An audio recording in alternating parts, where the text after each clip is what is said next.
वीरता की प्रतीक झांसी की रानी लक्ष्मीबाई। झांसी की रानी लक्ष्मीबाई अपनी सुंदरता, चालाकी एवं दृढ़ता के लिए तो प्रसिद्ध हैं ही, साथ ही स्वतंत्रता सेनानी नेताओं में सबसे तेज तर्रार वीरांगना के तौर पर भी यह दुनिया इन्हें याद करती है। रानी लक्ष्मीबाई का बखान करते हुए मध्य प्रदेश के प्रसिद्ध कवयित्री सुभद्रा कुमारी चौहान ने लिखा है कि बरछी ढाल कृपाण कटारी उसकी यही सहेली थी। लक्ष्मीबाई का जन्म 19 नवंबर 1835 को काशी में जिला सतारा के एक महाराष्ट्रियन करहेड़ ब्राह्मण परिवार में हुआ था।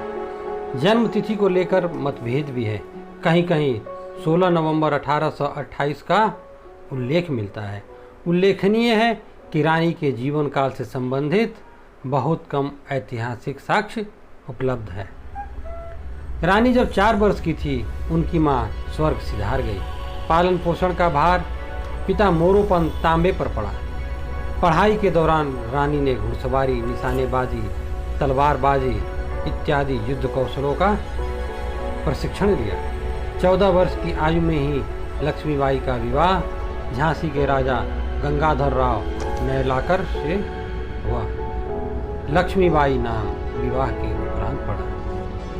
1851 में रानी लक्ष्मीबाई को एक पुत्र हुआ, जिसकी 3 महीने बाद ही मृत्यु हो गई। उसके बाद रानी और राजा ने दामोदर राव को गोद लिया। गंगाधर राव 21 नवंबर 1853 को गुजर गए। गंगाधर राव की मृत्यु का समाचार सुनकर ब्रिटिश सरकार सक्रिय हो गई। रानी लक्ष्मीबाई को सूचना दिए बिना एक आदेश पत्र जारी कर दिया गया। दामोदर का रानी का जैविक पुत्र न होने का तर्क गढ़कर झांसी जब्त करने की कार्यवाही डलहौजी ने शुरू कर दी। झांसी किला छोड़कर रानी महल में स्थानांतरित होने के आदेश जारी किया गया। एलिन नामक अंग्रेजी सरकार के अधिकारी ने दरबार में आदेश पत्र रानी को सुनाया था।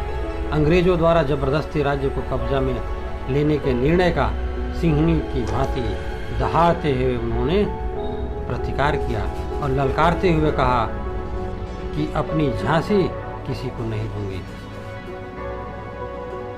हालांकि सरकार ने झांसी को अपने अधीन कर लिया और रानी से झांसी के सारे अधिकार छीन लिए। रानी अब झांसी के राज्य कार्यों में हस्तक्षेप व दुर्ग में प्रवेश नहीं कर सकती थी।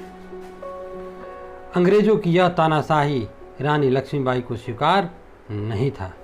उन्होंने अपनी सुरक्षा को मजबूत किया और एक स्वयं सेवक सेना का गठन किया। महिलाओं को भी सैन्य प्रशिक्षण दिया गया। रानी की सेनाओं में गुलाम गौस खां, दोस्त खां, खुदा बख्श, लाला भाऊ बख्शी, मोतीबाई, सुंदर मुंदर, काशीबाई, दीवान रघुनाथ सिंह, दीवान जवाहर सिंह इत्यादि योद्धा शामिल थे। झलकारी बाई जो उनकी हमशक्ल थी, उनको अपनी सेना में प्रमुख स्थान दिया। मेरठ से शुरू हो चुके 1857 के संग्राम की चिंगारी झांसी पहुंची। धीरे धीरे यह राज्य क्रांतिकारियों का प्रमुख केंद्र बन गया। रानी को यह जानकारी मिली कि क्रांतिकारी अंग्रेजों का विरोध कर रहे हैं। यह उनके लिए सुनहरा पल था और वह भी क्रांतिकारियों के साथ होली। क्रांतिकारियों से मिले जाने का समाचार सुनते ही अंग्रेजों ने रानी पर आक्रमण कर दिया, लेकिन रानी और क्रांतिकारी जमकर प्रतिकार करते हुए युद्ध लड़े। परिणाम स्वरूप अंग्रेजों को झांसी किला छोड़कर भागना पड़ा। पुनः झांसी पर रानी ने अपना शासन वापस पा लिया। 1858 तक रानी ने झांसी पर शासन किया। झांसी राज्य खो देने के बाद लेफ्टिनेंट वाकर ने 23 मार्च 1858 व उसके बाद सितंबर व अक्टूबर के महीनों में झांसी की सीमाओं में प्रवेश कर आक्रमण किया।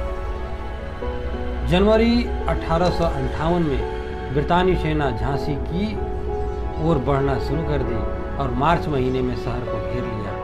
2 सप्ताह की लड़ाई के बाद अंग्रेजी सेना शहर पर कब्जा करने में सफल हो गई। यह युद्ध 31 मार्च 1858 तक चला। सर ह्यूज रोज की अगुवाई में अंग्रेज सैनिकों ने 23 मार्च 1858 को झांसी पर आक्रमण कर दिया। रानी आत्मसमर्पण नहीं करने का फैसला किया। 30 मार्च को भारी बमबारी की मदद से अंग्रेज किले की दीवार में सेंध लगाने में सफल हो गए। रानी लक्ष्मीबाई दामोदर राव को लेकर अपनी सेनाओं के साथ कालपी की ओर प्रस्थान की, जहां वह तात्या टोपे सहित अन्य सेनानी बलों में शामिल हो गई। रानी और तात्या टोपे ग्वालियर चले गए। ग्वालियर के महाराज की सेना को पराजित किया। उन्होंने तात्या टोपे, राव साहब, नाना साहब, बांदा के नवाब तथा बालापुर के राज व ग्वालियर की सेना का सहयोग मिला। रानी का अंग्रेजों ने पीछा करना शुरू कर दिया। 100 मील की यात्रा के कारण रानी का घोड़ा थककर भूमि पर गिर गया और वहीं उसकी मृत्यु हो गई। रानी घोड़े को छोड़कर आगे बढ़ी, लेकिन यमुना तट पर पहुंचते ही अंग्रेजी सेना ने रानी को घेर लिया। बंदी बनाने का प्रयास किया, पर उन्होंने हिम्मत से काम लिया और अंग्रेजी अधिकारी लेफ्टिनेंट बाकर को वहीं मार डाला और वहां से आगे बढ़ी। अंग्रेजी सेना का संचालन जनरल स्मिथ कर रहा था। सेनापति स्मिथ ने क्रांतिकारियों पर कोट की सराय नामक स्थान पर हमला किया। कोट की सराय की सुरक्षा का भार रानी लक्ष्मीबाई पर था। वह अपनी 2 सखियों मंधर और काशी के साथ क्रांतिकारियों का नेतृत्व करते हुए सेनापति स्मिथ का सामना करने मैदान में आई। स्मिथ को पराजय स्वीकार कर भागना पड़ा। यह युद्ध 3 दिन और 3 रात चला। स्मिथ के पराजय के बाद ब्रितानी जनरल ह्यूरोज रानी से युद्ध करने आया। स्मिथ के साथ चले 3 दिन के युद्ध में रानी लक्ष्मीबाई थककर चूर थी। रानी की हालात देख अंग्रेज सेना उनको घेरने लगी। यह देख उन्होंने ताबड़तोड़ वार करना शुरू कर दिया। अपनी तेज तलवार से शत्रुओं को काटते काटते वह अचानक एक नाला के पास पहुंच गई, जिसे पार करना कठिन था। नया घोड़ा नाला पार नहीं कर सका। 18 जून 1858 को ग्वालियर के फूलबाग क्षेत्र के पास कोट का सराय में ह्यूरोज की लड़ाई के दौरान रानी ने अपना सर्वोच्च बलिदान दिया। दरअसल एक शत्रु सिपाही ने उनके सिर पर वार किया, जो बहुत गहरा था। दूसरे शत्रु सिपाही ने मौका पाकर रानी लक्ष्मीबाई के पेट में गोली मार दी। तीसरे शत्रु सिपाही ने उनकी छाती पर किरीच घोंप दी। इतने सारे घाव के कारण रानी निढाल हो गई। उनका आधा शरीर लटक गया। सिर पर लगे वार से इस साहसी वीरंगना की एक आंख कटकर बाहर आ गई थी। उस समय रानी के साथ राजपूत सेना की ओर से रामचंद्र राव देशमुख लड़ रहे थे तथा उनकी रक्षा का भी प्रयास कर रहे थे। उन्होंने देशमुख से कहा कि सरदार, अब मेरा बचना असंभव है।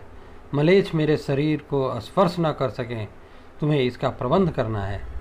मेरे गिरते ही तुम मेरे निर्जीव शरीर को एकांत में ले जाकर जला देना। यह दायित्व तुम्हारा है।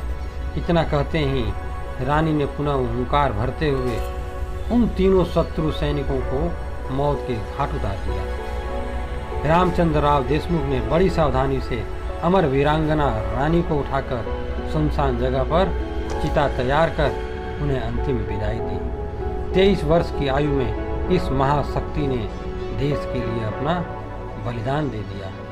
अंग्रेजों ने 3 दिन बाद किला पर कब्जा कर लिया।